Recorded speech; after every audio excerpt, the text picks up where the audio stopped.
First of all, no. It's not because it's a video game.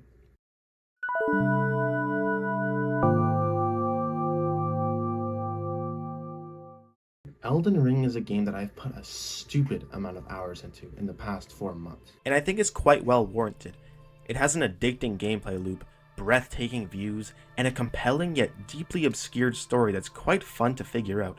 However, in the past few weeks, especially playing the DLC, I can't help but notice the world feels fake. It doesn't always feel like its own world, and more often than not, I found myself not fully immersed. I replayed a bit of Breath of the Wild recently, and I had the idea to compare it to Elden Ring. Since I know Breath of the Wild almost as well as I know Elden Ring, and since Elden Ring was reportedly inspired by certain elements of game design from Breath of the Wild, this made it a perfect comparison. But I didn't stop there. I played some of FromSoft's older titles, like Dark Souls 1 and Dark Souls 3, and even played my favorite game of all time, Majora's Mask. And after playing a sizable amount of all of these games, they all immersed me more than Elden Ring did.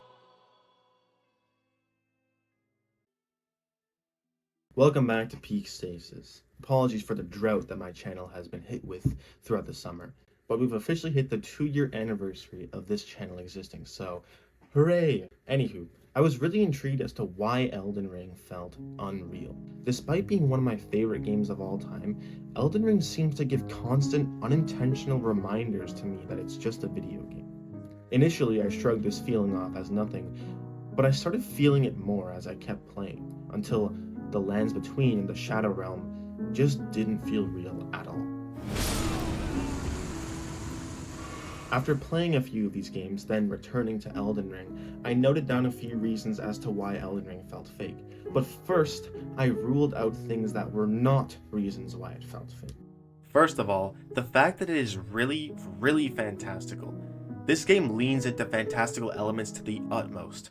A giant golden tree in the middle of the game, the skyboxes being different colors in different areas for no reason at all, the, for lack of a better word, bizarre designs of the bosses and the enemies, or the impossibly built architecture.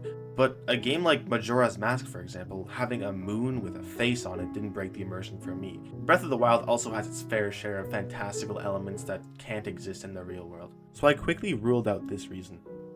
Next, I ruled out the fact that it was a video game, like I said in the intro. Elden Ring, especially its DLC in my opinion, is built in a very video game way. Certain areas are clearly designed with traversal in mind and not a realistic and convincing world. But this couldn't be a reason. What about the dungeons in Majora's Mask, Ocarina of Time, and Breath of the Wild? Who built these structures and why are they built like puzzles? It feels very video gamey, even more so than Elden Ring, but these games don't sacrifice any immersion. Lastly, I ruled out the graphics. Elden Ring doesn't aim for hyper-realistic graphics, but neither does Breath of the Wild. And we're also comparing this to N64 games, so that just immediately throws this argument in the garbage. After ruling those out, we can finally talk about why the world of Elden Ring, the lands between and the Shadow Realm, don't feel real. Firstly, your role in the story as the Tarnished. Elden Ring has the most complex lore of any of FromSoft's games, and I don't think it's particularly close. But this makes your role as the Tarnished particularly vague because of how much lore there is and how little it's communicated. The goal of the game is basically kill demigods who hold shards of the Elden Ring. The reason itself as to why you're killing them is quite vague, but it's basically to prove your worth and usurp the title of Elden Lord, which you can kind of figure out or infer even as a casual player. But a lot of bosses just feel like you're fighting them for the sake of fighting them. Renala is a good example. Sure, you barged into her library without invitation, but why does she command her sweetings to be immediately hostile towards you? What about the fire giant? Why is he immediately hostile towards you? Sure, you attack him eventually, but how would he know that? Even a boss as important as Malekith falls victim. If you don't pay close attention to the lore, Malekith comes out of nowhere, and it's a real shame because Malekith's lore and role in the story is actually really interesting. I remember on my first playthrough, I didn't even know he was guarding the Rune of Death. I was just fighting him because he was the next boss. And I'm sure there's lore reasons as to why each individual boss is immediately hostile towards you, but if you're just a casual player, it might not be entirely clear. The fact that these bosses just feel like nothing more than bosses at times isn't a huge problem and isn't immediately immersion breaking. I was immersed in Dark Souls 1, but that game is even more unclear as to why you fight certain things in some ways. There's kind of a difference between Elden Ring and Dark Souls. So why does Dark Souls get a pass? The lore and narrative of Dark Souls is deeply entrenched in the idea of the undead, people or things or fallen kings who are utterly insane, attacking you for mindless reasons. Fighting bosses like Gwyn, the only real justification you need to fight them is that they've gone insane. Then there are demons, things that attack you for their own evil purposes. I don't know if these reasons are lore accurate, but from a casual playthrough, this is what you can gather. Each boss's hostility is justified by their maddened state, or the evil ridden throughout the world. The same can be said about a lot of Elden Ring bosses, but not all of them. To give an example of an Elden Ring boss that communicates why you're fighting them well is Starscourge Radahn. The justification for killing Radahn is handled in a similar way as it was in Dark Souls, as I explained. He's just a guy who went mad, and you're basically told by an NPC to give him a proper, gloriful death. Funny enough, an example of the opposite, a boss that you don't really know why you're fighting, is Melania, the person who fought Radahn in the lore. Melania just so happens to wake up right when you walk into her boss room, then challenges you to a fight, and the rest is history. You might rebut this by saying Zelda games are full of bosses that you fight for no reason, but I would disagree. First of all, the final bosses of pretty much all the games are narratively significant, but even the in-between bosses are also important. In Majora's Mask, along with Ocarina of Time and Tears of the Kingdom, you fight bosses that alone aren't built up in the lore perhaps, but serve as a personified form of an issue. For example, the reason you fight this thing in the water temple of Tears of the Kingdom, which sucked as a boss by the way, is because of the regional hazard, the Zora River, being filled with filth. We have no idea who or what this thing is, and that might be seen as a flaw, but it's an embodiment of an issue, the root of it. So even though the story made it unclear as to why this thing is causing all these issues, you know why you're fighting it, and you know that beating it will solve the issue. The thing that really broke the illusion for me was some asset reusing. I wanted to be clear that not all of the asset reusing was inherently immersion breaking, but there are a few really bad offenders that took me straight out of the game. The worst, and it's not even particularly close, the worst offender of asset reusing is Godefroy the Grafted. Quick editor's note here. Apparently it's pronounced Godefroy the Grafted. The interesting thing about this is that I do not care. No matter how much explanation the lore harbors for this guy, you cannot convince me that this guy needs to exist. He just screams, "We didn't know what to put here, so we took a pre-existing boss, one of the main story bosses, mind you, and just plopped him here without a second phase." But another thing was how certain enemies were reused in different, unique locations. For example, the fire monks on the mountaintops of the giants were a great addition of enemies. Fire-based enemies in a snowy area that even had a fire-themed boss at the end really served it well and tied the themes and stylistic choices of the area together. Is what I would say if they couldn't be found in Liurnia approximately 15 hours of gameplay before. It made an otherwise cool enemy that was tied to the environment less interesting. Compare this to Dark Souls 3, which objectively has worse enemies, in my opinion, but at least most of them were unique to the areas, like that crucifixion enemy that was really annoying, or the wooden pole enemies that were, again, also really annoying, both only being found in the Road of Sacrifices and basically spitting images of what the Road of Sacrifices felt like. Another quick example are the Grooves, once again super annoying enemies, but really unique to Farron Keep, which also sucked as an area. I'm really not making a good case for Dark Souls 3. The point is, the enemies were part of the environment and never felt like obstacles or arbitrarily placed assets to slow the player down or add more gameplay. But above all else, what really broke the immersion for me was the NPCs and the villages. First of all, this is an unfair criticism for reasons I'll get into later.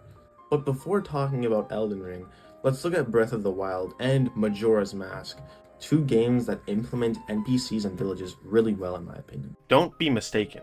Though Breath of the Wild's world is brimming with color and beauty, it is kind of barren.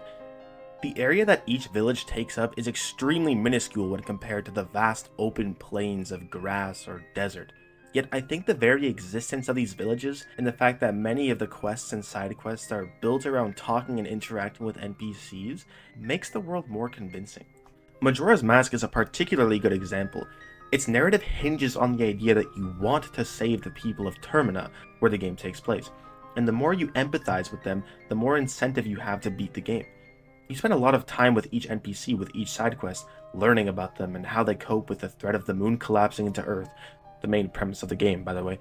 Majora's Mask, more than most games, feels real, and I truly believe it's because of its heavy focus on the NPCs and their ties to the narrative. Alright, now back to Elden Ring. The reason I mentioned that this was an unfair criticism was because the FromSoft devs actually admitted publicly that they probably weren't ready for a full-fledged village yet. Another quick editor's note here.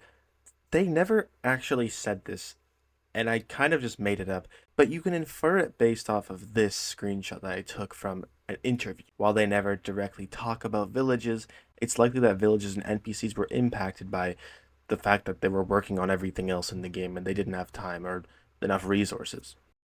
The NPCs in this game also don't feel like people. The dialogue often feels one-sided, with very little input on your end most of the time.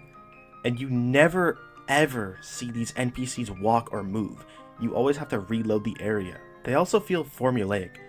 There's little back and forth between you and them, like I mentioned, and you always have to talk to them multiple times at once to exhaust their dialogue, or else you might miss them giving you an item or giving you an important piece of information. In the DLC, this issue was even more prominent. In one instance in Shadow Altus, you have to talk to an NPC named Letta 3 times. Then you have to reload the area by resting, then talk to her 1 or 2 more times, and then rest again, and only then can you fully exhaust her dialogue. You may be thinking one of two things. 1, what about the Round Table Hold? There's a lot of NPCs there. Or 2, what about Dark Souls? Dark Souls has the same problems, doesn't it? I'll answer them both at once. First of all, Dark Souls 3 definitely suffers from something similar, but it's never felt as obvious in that game in my opinion. But in Dark Souls 1, each NPC you meet does have similar traits as Elden Ring NPCs, like not ever really moving unless you reload or having little back and forth or having to exhaust their dialogue constantly.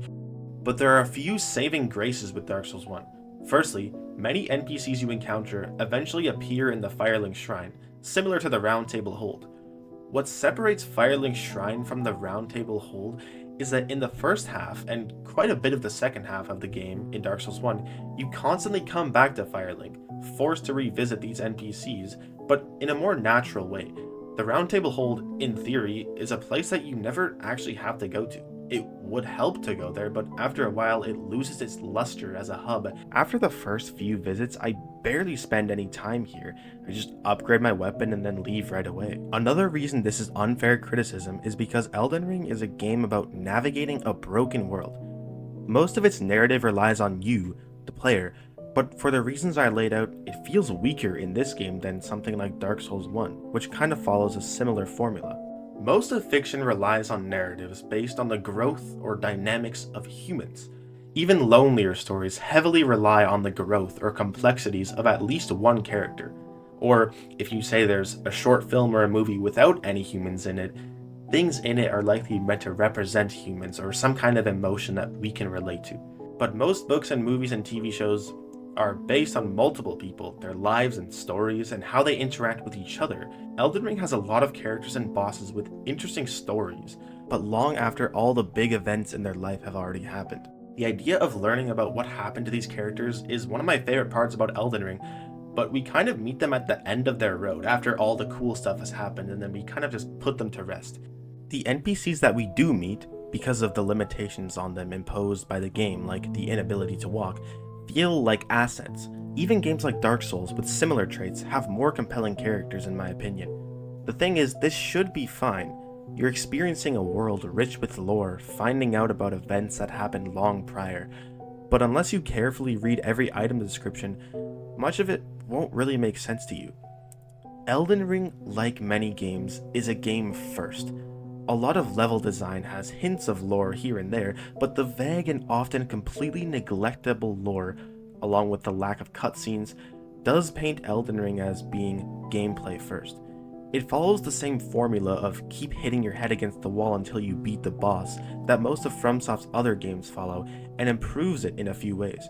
It's also a game about exploration, finding hidden paths, shortcuts in dungeons, secret items, and entirely skippable bosses. This isn't what breaks immersion, since Zelda games are even more game first than Elden Ring. It comes from the issues that I talked about in this video, but the fact that Elden Ring is mainly focused on gameplay, or so it seems, it means that these elements might be neglected and may continue to be neglected in future games. Feel free to let me know your thoughts in the comments, or to flame me and make fun of my opinions. Go ahead. If you enjoyed this video, consider checking out my other content, and if you enjoyed that, consider subscribing. I really appreciate it. Thank you all, and I'll see you in the next Peak Stasis video.